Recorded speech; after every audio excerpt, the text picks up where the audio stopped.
Okay, so in this video we are now going to talk about an RTA type 2. If you recall from our last video, we said that the RTA type 1 was the distal portion of the nephron, but now we're talking about an RTA type 2, which is more in line with the proximal portion of the nephron.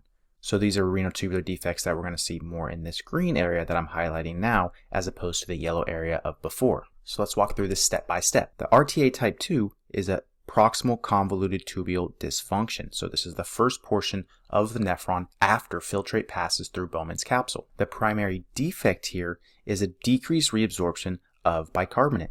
Remember, in our last video with our memory aid, we said that RTA type 1 involves protons because H plus or hydrogen is the first element in the periodic table. H is also one letter, but in type 2 we are dealing with bicarbonate, bi meaning two. This decreased ability to reabsorb bicarbonate back into the body is ultimately going to lead to an increased urinary excretion of bicarbonate. And again, all of these renal tubular acidoses cause a normal anion gap metabolic acidosis. So let's look at our diagram down on the bottom, and you can see that the RTA type 2 is essentially inhibiting the ability to reabsorb bicarbonate into the body. This is what ultimately causes a decrease in our total serum bicarbonate. And if we decrease the serum bicarb, we're going to see an increase in bicarbonate over in the lumen. This increased level of bicarbonate in the lumen is ultimately going to make its way down through the rest of the nephron and be excreted in the urine. Oftentimes, this type of renal tubular acidosis is very mild, and thus it can be asymptomatic and something that might just seem to show up on labs. But the really key point here is to remember that this is a defect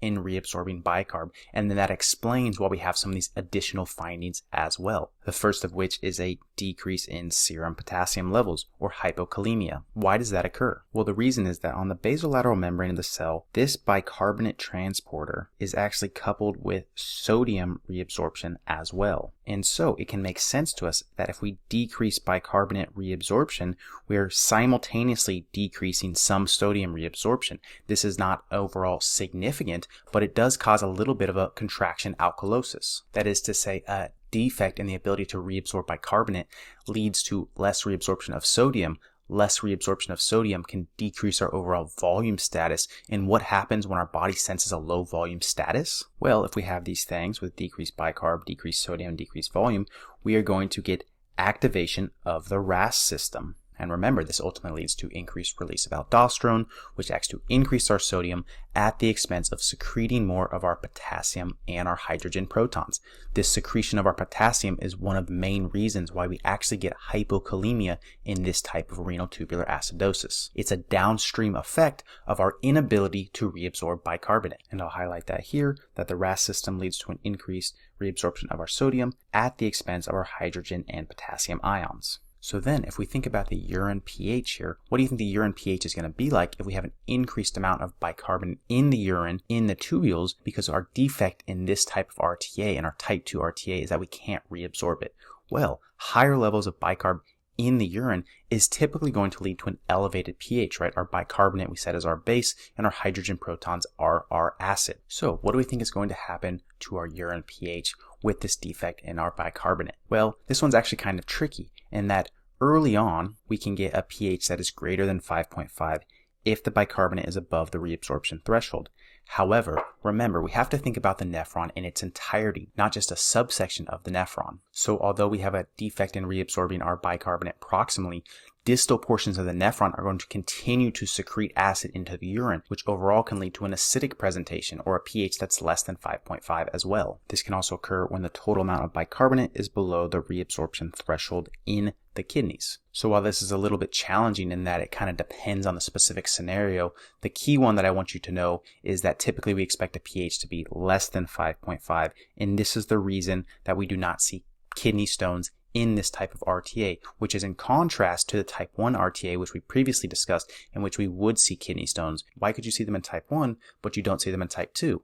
Well, recall that in type 1, it's a problem with secretion of acid, so we can't create an acidic pH in the urine. However, in type 2, we can still secrete acid normally. Potentially, we'll secrete more acid to offset the bicarbonate levels that are in the tubules. Thus, overall, we have a way to maintain a pH that would not predispose someone to kidney stones or nephrolithiasis. This secretion of acid by our distal intercalated cells is essentially what allows this process to happen. Note that similar to our type 1 RTA, This can also have bone involvement. The one I want you to remember here is the increased risk for hypophosphatemic rickets. This causes a very similar thing to type 1, where you can get presentation of osteomalacia as well in addition to rickets. And let's think about why that is. Well, we said in type 1 we have elevated acid levels in the body, and I said that overall the simplified version to think about this is just think about how acid kind of deteriorates substances, or it can deteriorate bone. In this case, we have an inability to reabsorb bicarbonate. So what do you think happens to the serum? Does it become more alkaline, or does it become more acidic?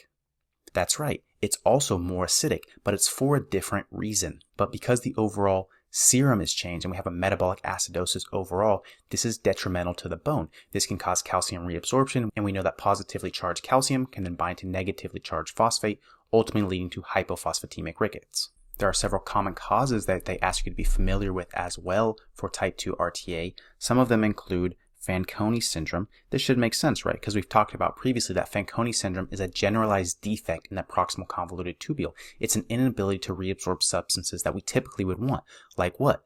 Glucose, amino acids, and bicarbonate. So here it is. We can't reabsorb bicarbonate. This is going to present very similarly to a type 2 RTA. Another cause is multiple myeloma, and the reason is that in multiple myeloma, we have an oversecretion or overproduction of light chains, and these light chains are actually toxic to the proximal convoluted tubule. So we create them in the body, and then they are ultimately filtered in the kidneys. These are toxic to the PCT, which then can shut down some of the transporters or cause damage to that area of the nephron. And similarly, heavy metal poisoning can also damage the proximal convoluted tubule. So again, anything that damages this area of the nephron can decrease our ability to reabsorb bicarbonate. Some medications that are worth being familiar with include acetazolamide. Remember, acetazolamide is a carbonic anhydrase inhibitor. So what does that do? Well, if we recall from our video on the proximal convoluted tubule, we have an enzyme in the nephron called carbonic anhydrase. And what does carbonic anhydrase do? Well, it acts to ultimately increase bicarbonate reabsorption into the body. It goes through a process where CO2 and water come across the cell. These are then modified to ultimately allow bicarb to be reabsorbed. So what happens if we give a medication that inhibits carbonic anhydrase, which is what acetazolamide does? It's going to decrease the ability to do this process. It's going to decrease our ability to reabsorb bicarbonate. And this is why this can cause a presentation of type 2 RTA, because anything that decreases our ability to reabsorb bicarbonate can potentially cause this presentation. Additionally, topiramate is an anti-seizure medication that also has a weak carbonic anhydrase inhibiting effect, similar to acetazolamide, and that is why this can also cause a similar presentation. So how can we treat this? Well, we have a similar presentation in the body in terms of a non-anion gap or a normal anion gap metabolic acidosis, and thus we can use sodium bicarbonate similar to how we treated the first RTA. However, it's worth noting that supplementing with bicarbonate prior to giving potassium supplementation can actually cause a slightly worsening potassium level at first. So another treatment option that can be used is actually giving potassium citrate. That way you're treating both the hypokalemia and the metabolic acidosis simultaneously. At this level, they are unlikely to ask you specifically the pathophysiology behind why one treatment is better than the other, but it's important to have a general idea of if we have an acidic state in the body, we need to replenish the bicarbonate. And if we have low potassium, we also need to replenish the potassium. All right, great job everybody in this video. I will see you in the next one. We will talk about a type 4 RTA. It will also be our last video in the series.